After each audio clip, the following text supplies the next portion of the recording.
m'appelle Sonia Siov, je travaille à l'Office international de l'eau, qui est, pour ceux qui ne connaissent pas, une association, loi 1901 déclarée d'utilité publique, et qui a pour vocation, entre autres, dans ses missions, d'accompagner tous les acteurs de l'eau dans toutes leurs missions, un appui technique, un conseil et au montage de projets européens. C'est le cas du projet Life et Climat. Donc aujourd'hui, je vais vous faire une présentation vraiment de la genèse du projet, en fait, Life au Climat, pour que vous puissiez vraiment vous contextualiser pourquoi on a fait les actions qu'on a fait et qui vont vous être présentées aujourd'hui. Mais plus que présentées, c'est vraiment une session de formation parce que le projet a commencé il y a 3 ans et demi, se finit bientôt et on a vraiment à cœur de transférer les résultats obtenus, les savoirs générés et aussi de faire finalement un transfert de compétences le plus possible aux acteurs qui n'ont pas été impliqués dans le temps du projet.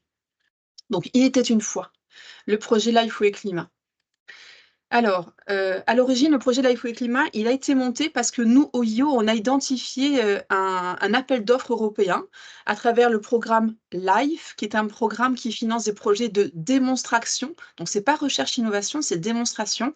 Et en 2018, on a vu qu'ils allaient monter, en fait, financer des projets pour vraiment aider les acteurs locaux de la gestion de l'eau partout en Europe à répondre à leurs besoins en termes d'adaptation au changement climatique. Donc, on est allé demander aux acteurs locaux, lors d'un séminaire national SAGE, c'était vraiment notre cible, les SAGE, schéma d'aménagement et de gestion de l'eau, voire intersage, et leurs clés, leur commission locale de l'eau. On leur a demandé, auriez-vous un besoin? Est-ce qu'on monte un projet, qu'on vous accompagne à monter un projet? La réponse a été oui. On a monté le projet, on a gagné. Et voici le consortium à l'écran, c'est-à-dire le groupe de partenaires qui travaillent sur ce projet. Donc, vous voyez qu'il y a 5 partenaires techniques scientifiques qui appuient 9 partenaires qu'on a appelés territoriaux, qui en fait sont toutes des structures porteuses de SAGE. Donc, je ne vais pas toutes les citer, vous les avez sous les yeux. Donc, le coordinateur, c'est donc du coup l'Office international de l'eau. En quelques chiffres, le projet, c'est un projet donc de 4 ans qui a duré donc qui a commencé en septembre 2020, pardon, 14 partenaires, un budget total de 3,7 millions. Et voici, on va dire, notre aire de travail. Si je parle des géographies, vous avez une carte de France où on a fait apparaître les 21 sages apportés par 9 partenaires territoriaux qui font actuellement des actions dans le cadre de ce projet. Alors, pour construire un projet européen, on doit répondre à une structure qui nous est imposée. On découpe le travail en actions. Donc, vous allez entendre parler aujourd'hui d'actions C, C1, C2, C3. Dans le verbiage européen, les actions C, c'est des actions de mise en œuvre. Donc, comment est-ce qu'on a construit notre projet? Les actions C, il y en a eu 5 principales. La numéro 5, on va dire, c'est transfert des compétences, réplicabilité, transférabilité. C'est justement Agnès pour Aquanova qui en est responsable, qui est leader. Et cette session de formation aujourd'hui fait partie des actions qu'on a mis en place pour assurer la réplication et le transfert des résultats. Et sinon, il y a 4 actions majeures qui répondent en fait à des besoins qui nous ont été exprimés par les structures porteuses de SAGE, quand on a décidé qu'on allait monter le projet. Le premier besoin qui nous avait été exprimé, c'était on a besoin d'outils pour s'adapter à l'échelle locale. Donc, ce qui a été fait par le bureau d'études Actiera, que vous entendrez cet après-midi, c'est qu'ils ont développé 2 outils. Un premier outil pour diagnostiquer les vulnérabilités d'un territoire aux impacts du changement climatique. Donc ça, c'est un outil, c'est un guide papier, un guide PDF, qui est déjà finalisé et disponible sur le site du projet. Et vous avez un deuxième outil qui est un outil de définition de trajectoire d'adaptation. Donc, des trajectoires d'adaptation plutôt que des plans d'adaptation, car mais ce sera expliqué cet après-midi, pourquoi on a fait ce choix. Et on a fait le choix aussi de s'inspirer de la démarche TACT de l'ADEME, donc des trajectoires d'adaptation au changement climatique pour les territoires. Donc, en fait, on a fait l'équivalent d'un TACT haut dans le projet. L'outil est développé aussi. Et l'outil se compose à la fois d'un guide papier PDF, parce qu'on trouve ça plus facile pour les acteurs d'avoir un guide à télécharger et imprimer, et un outil web, en fait. C'est un peu les mêmes calculateurs Excel que dans la série TACT, sauf qu'on l'a digitalisé. Et bien sûr, l'ADEME est d'accord et nous a suivis dans ce processus. Le deuxième besoin qui nous avait été exprimé, c'est un accès facilité aux données. Parce que pour faire fonctionner des outils, pour faire des études de prospective, enfin de type prospectif, en termes de données à voir, l'eau l'hydrologie naturelle future possible, il faut des données et des données facilement accessibles. Donc là, c'est Météo France qui a été leader de cette action et qui a, entre autres, en action chapeau, développé le nouveau portail national dont vous avez sûrement entendu parler, qui s'appelle DRIAS-O, qui est vraiment, comment dire, un jumeau du portail déjà existant DRIAS, les futurs du climat. Mais dans DRIAS, le portail DRIAS, il y avait en fait accessible les données du climat et les données sur l'hydrologie, mais ça pouvait complexifier l'accès aux gestionnaires d'avoir toute cette masse de données au même endroit. Donc maintenant, il y a toujours la même base de données nationale, DRIAS, qui donnera à voir sur DRIAS, les futurs du climat, les données climat, et qui donne à voir maintenant sur le nouveau portail DRIAS-O, toutes les données liées à l'eau. Et bien sûr, un portail n'a de sens que s'il est rempli de données, et les données qui remplissent maintenant DRIAS et DRIAS-O sont les résultats du projet Explore 2, qui est en cours de réalisation. Le troisième grand besoin qui nous a été exprimé, donc une troisième grande action, donc là, elle s'appelle C4. Pour revenir en arrière, les outils, c'était C1, parce que vous allez l'entendre aujourd'hui, donc je le précise. Faciliter l'accès aux données, c'est l'action C3. Et le troisième grand besoin, c'était que l'action C4, du coup, pour le verbiage de notre projet, c'était un appui des gestionnaires par les scientifiques. Parce que, par exemple, je ne sais pas si vous avez été confronté à ça, mais quand vous devez mener une démarche PTGE,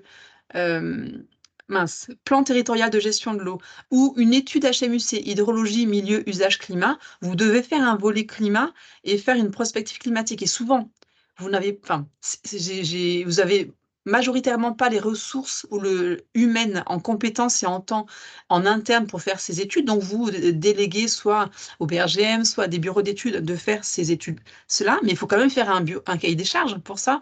Et ne serait-ce que pour faire les cahiers des charges, ce que nous ont exprimé les gestionnaires, c'est qu'ils n'avaient pas le vocabulaire de base pour parler de chaînes de modélisation, de choix de scénarios, de RCP, etc.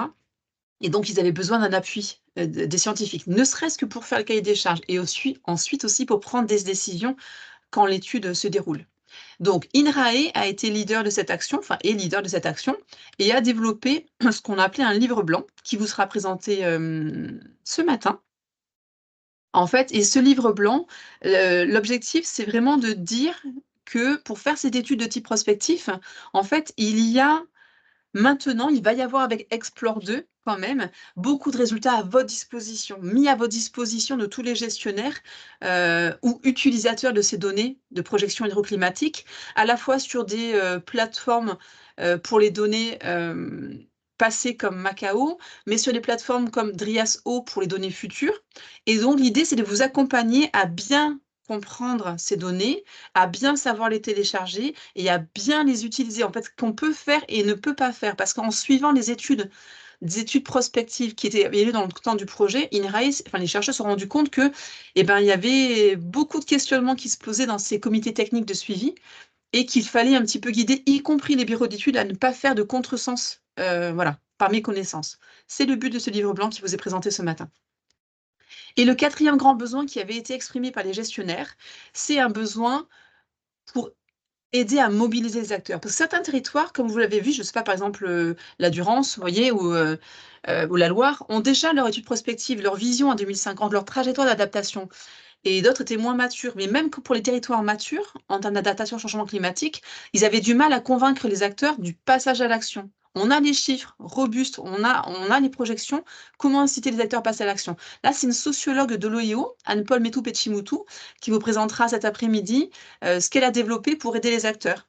Donc, d'une part, elle a fait un guide de recommandations parce qu'elle vous expliquera bien mieux que moi, mais quand on est sociologue, quand on entend mobiliser, en fait, ça veut dire beaucoup de choses possibles. Et ça dépend de la cible de mobilisation, ça dépend de l'objectif de mobilisation.